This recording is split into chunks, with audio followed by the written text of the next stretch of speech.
الحمد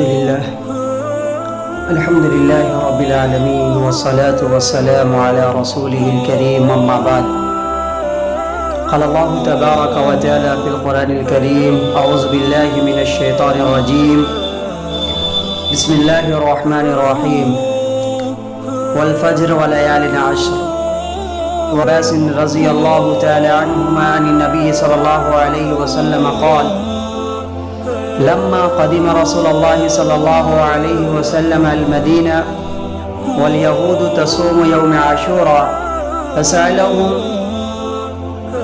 قالوا هذا اليوم الذي ظهر موسى على فرعون فقال النبي صلى الله عليه وسلم نحن أولى بموسى منهم فصوموا صدق اللہ العظیم۔ حضرات گرامی، میں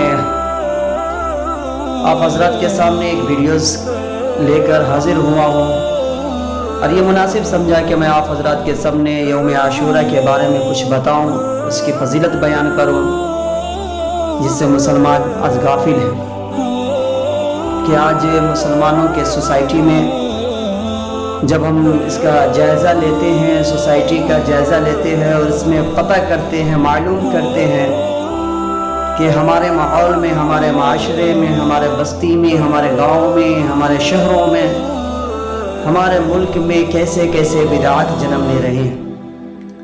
ایک مسلمان ہونے کے باوجود ایسے ایسے اعمال کر رہے ہیں جس سے غیر مسلم بھی نفرت کرتے ہیں، جبکہ اسلام ایک ایسا دھرم ہے جس کو بنایا گیا تھا غیروں سے محبت کرنے کے لیے، غیروں کو ایک ایسا پیغام دینے کے لیے جس کے ذریعے سے غیر مسلم بھی مسلمان ہو جائے۔ صحابہ نے یہ کام کر کے دکھایا۔ تو یوم عاشوراء کے روزے کے بارے میں کہ وہ روزے کتنے رکھا جائے، ایک یا دو؟ بعض لوگ اس کنفیوژن میں رہتے ہیں کہ ایک روزے رکھے یا دو روزے رکھے۔ تو میں اس کے بارے میں بتاتا ہوں کہ اللہ کے رسول صلی اللہ علیہ وسلم جب مکہ میں تھے تو اس وقت بھی یوم عاشوراء کے روزہ رکھتے تھے اور کفار مشرکین بھی رکھتے تھے، اس میں کوئی بعید نہیں ہے۔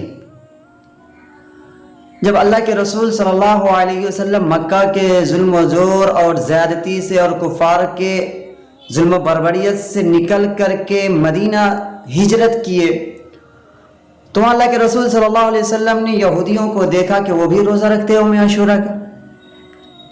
تو اللہ کے رسول صلی اللہ علیہ وسلم نے پوچھا اور صحابہ سے پوچھوایا کہ وہ لوگ کیوں روزہ رکھتے ہیں۔ جب ان سے پوچھا گیا، میں ابھی حدیث پڑھا جس حدیث کے اندر کہ جب اللہ کے رسول صلی اللہ علیہ وسلم مدینہ تشریف لائے تو یہودیوں کو دیکھا کہ یہودی یوم عاشوراء کے روزے رکھتے ہیں۔ ان سے پوچھا گیا تو انہوں نے کہا کہ اللہ تبارک و تعالیٰ نے حضرت موسیٰ علیہ السلام کو، بنی اسرائیل کو فرعون کے مقابلے میں یوم عاشوراء کے دن ہی ان کی ظلم و بربریت سے، ان کی ظلم و زیادتی سے اللہ تبارک و تعالیٰ نے بنی اسرائیل کو نجات دیا۔ اس کے شکرانہ میں، اس کے شکریہ ادا کرنے کے لیے ہم کیا کرتے ہیں؟ روزے رکھتے ہیں۔ تو اللہ کے رسول صلی اللہ علیہ وسلم نے فرمایا نحن اولیٰ بموسیٰ منہم فصوموا، کہ موسیٰ کی شریعت موسوی کو تو ہم اور زیادہ ماننے والے ہیں تو ہم بھی اس روزے کو رکھیں گے۔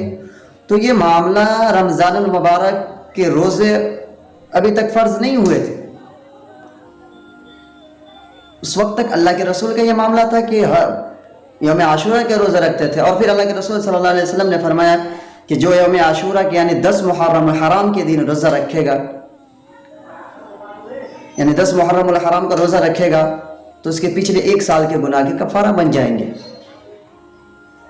تو صحابہ نے عرض کیا کہ یا رسول اللہ یہ تو یہودیوں سے مشابہت اختیار کر رہے ہیں ہم۔ تو اللہ کے رسول صلی اللہ علیہ وسلم نے فرمایا کہ اگر میں اگلے سال زندہ رہا تو 9 محرم الحرام کے بھی روزے رکھیں گے، لیکن اللہ تبارک و تعالیٰ نے جناب محمد رسول اللہ صلی اللہ علیہ وسلم کو اس سے پہلے اس دنیا سے بلا لیا۔ لیکن صحابہ کا عمل رہا کہ صحابہ بھی 2 روزے رکھتے تھے، تو ہمارا بھی فریضہ بنتا ہے کہ ہم بھی 2 روزے رکھیں۔ اب 2 روزے رکھنے کا طریقہ یہ ہے کہ ہم 9 محرم الحرام کو رکھیں اور 10 محرم الحرام کو رکھیں، یا تو 10 محرم الحرام اور 11 محرم الحرام کو رکھیں تو 2 روزے ہو جائیں گے اور پھر یہودیوں سے مشابہت اختیار نہیں کر پائیں گے۔ تو یہ رمضان، یہ یوم عاشورہ کے روزے کے بارے میں. لیکن کچھ میں آپ کو بتا دوں، جو آج فتنے ہمارے معاشرے میں، ہمارے بستیوں میں جو فتنے پیدا ہو رہے ہیں، اس فتنے کو کیسے ختم کیا جائے. کہ وہ ایسے ایسے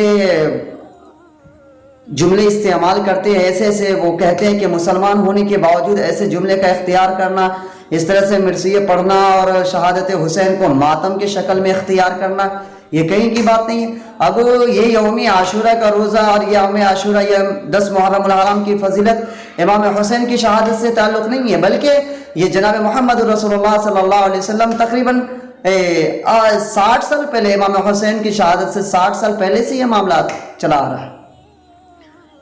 تو یہ تو امام حسین کی شہادت بھی اسی دن کو ہوئی. تو ایسے بہت سارے بڑے بڑے واقعات ہوئے کہ حضرت آدم علیہ السلام کی دعا قبول ہوئی، حضرت نوح علیہ السلام کی کشتی یوم عاشورہ 10 محرم الحرام کو جودی پہاڑ سے جا کر کے لگا. اسی طرح حضرت یوسف علیہ السلام کو کنویں سے نکالا گیا، اور حضرت ایوب علیہ السلام کے جو زخم تھے ان سے نجات ملی ان کو.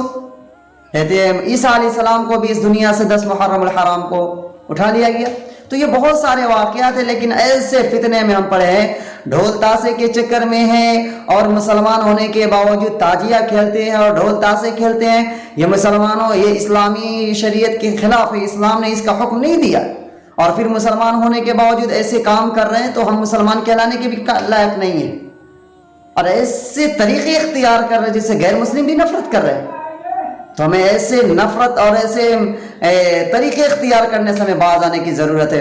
اللہ کے رسول صلی اللہ علیہ وسلم نے فرمایا، ہم آج حضرت حسین رضی اللہ تعالیٰ عنہ کی محبت کی دعویٰ کرتے ہیں کہ حضرت حسین سے محبت کرتے ہیں. کیا حضرت حسین سے محبت کرنے کے بعد یہی ہے کہ آپ حضرت حسین سے محبت کیجیے اور ڈھول تاسے بجائیے؟ حضرت حسین رضی اللہ تعالیٰ عنہ سے محبت کیجیے اور مرثیے گائیے، کیا یہی حسین کی محبت کی علامت؟ نہیں، یہ تو آپ محبت نہیں کرتے حضرت حسین سے، بچ کے حضرت حسین کی شہادت کے آپ کلنک لگا رہے اس پہ. جبکہ اللہ کے رسول صلی اللہ علیہ وسلم نے فرمایا، کیا فرمایا؟ اللہم انی احبہما فاحبہما واحب من یحبہما، کہ اللہ میں ان دونوں بچوں سے محبت کرتا ہوں، آپ بھی ان سے محبت کیجئے، اور جو ان سے محبت کیجئے گا آپ ان سے بھی محبت کیجئے. تو ہم شریعت کے خلاف کام کر رہے ہیں، شریعت کے مخالف ہے، شریعت کی ایک چیز کو بھی نہیں مان رہے ہیں، اور پھر دعویٰ کر رہے ہیں کہ ہم حضرت حسین سے محبت کرتے ہیں. تو یہ غلط ہے، اب غلط کر رہے ہیں. حضرت حسین سے محبت نہیں کر رہے بلکہ حضرت حسین سے بغاوت کر رہے ہیں. مسلمان ہونے کے باوجود ایسے کام کو اختیار کر رہے ہیں. اس لیے مسلمانوں سے میں درخواست کرتا ہوں کہ واقعی حضرت حسین کی شہادت یوم عاشورہ کے دن 10 محرم الحرام کے دن ہے، لیکن اس طرح نہ منایا جائے کہ آپ کے باپ مر جائیں گے، آپ کے گھر میں کسی کا انتقال ہو جائے، آپ ڈھول تاسے، کوئی آپ کے گھر کے بغل میں آ کر کے ڈھول تاسے بجائے، ڈی جے بجائے، آپ کو اچھا لگے. جب آپ اس کو برداشت نہیں کر سکتے ہیں تو کیسے برداشت کریں گے کہ حضرت حسین کی شہادت پر، حضرت حسین کی موت پر ہم ڈھولک اور تاسے بجائیں. اس لیے مسلمانوں سے گزارش کرتا ہوں اور یہ ریکویسٹ کرتا ہوں کہ اگر آپ کامیابی چاہتے ہیں اور اللہ کے سامنے، اب کہا گیا کہ شہید شباب اہل الجنہ، کہ جنت کے نوجوانوں کے سردار ہوں گے حضرت حسن، حضرت حسین رضی اللہ تعالیٰ. اس طرح ڈھول بجائیں گے، اس طرح تاسے بجائیں گے، کیسے منہ دکھائیں گے؟ یہ محبت کی علامت نہیں ہے، یہ عداوت کی علامت ہے. اس لیے مسلمانوں سے گزارش ہے کہ ایسے فتنے سے، ایسے بدعات سے پرہیز کرے اور ان سے باز آ جائے. یہی میری درخواست ہے آپ سے. میں دل سے کہہ رہا ہوں کہ حضرت حسین کی شہادت کے بارے میں آپ سنیں گے تو دنگ رہ جائیں گے، اور پھر بھی اتنے بڑے واقعات ہونے کے باوجود آپ ایسے کام کر رہے ہیں کہ شرم نام کی چیز نہیں ہے، کہ مسلمان ہونے کے باوجود ایسے عمل کو اختیار کر رہے ہیں جس سے شدید طور پر منع کیا گیا. تاجیہ کے بارے میں بتا دوں اور اپنی بات کو ختم کرتا ہوں کہ تاجیہ کے بارے میں، کہ تاجیہ کی ایجاد کب کیسے ہوا. کہ سن 352 ہجری میں بنو بویا نامی شخص جو مصر پر حکومت کرتا تھا، انہوں نے شیعوں کو حکم دیا کہ 10 محرم الحرام کے دن کالے کپڑے پہنے، مرد ہو عورت سب کالے کپڑے پہنے، اپنے چہرے کو کالے کر لے اور روڈ پر باہر نکلے اور اپنے سینے کو چاک کرے اور اپنے سینے کو نوچے. انہوں نے یہ حکم دیا. اہل سنت والجماعت نے اس کی مخالفت کی، انہوں نے اس پر متفق نہیں ہوئے. تو پہلے سال تو انہوں نے کچھ نہیں کیا، اگلے سال جب یوم عاشورہ کا دن آیا، اس دن انہوں نے اپنی حکومت کے اپنے پاور کی وجہ سے انہوں نے زبردستی کی، اہل سنت والجماعت نے ان سے لڑائی کی اور جنگ لڑی۔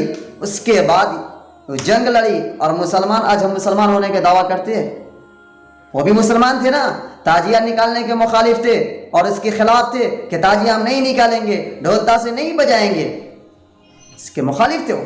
تو ہم کیسے مسلمان ہیں کہ ہم اس کی سپورٹ کر رہے ہیں؟ رہنما بھی ایسے ہے کہ اس کے ساتھ ساتھ ساتھ دیتے ہیں۔ رہنما کو بھی تو چاہیے کہ اس کو منع کرے اور کسی طرح سے اس پر کنٹرول کرے، لیکن وہ بھی منع نہیں کرتے۔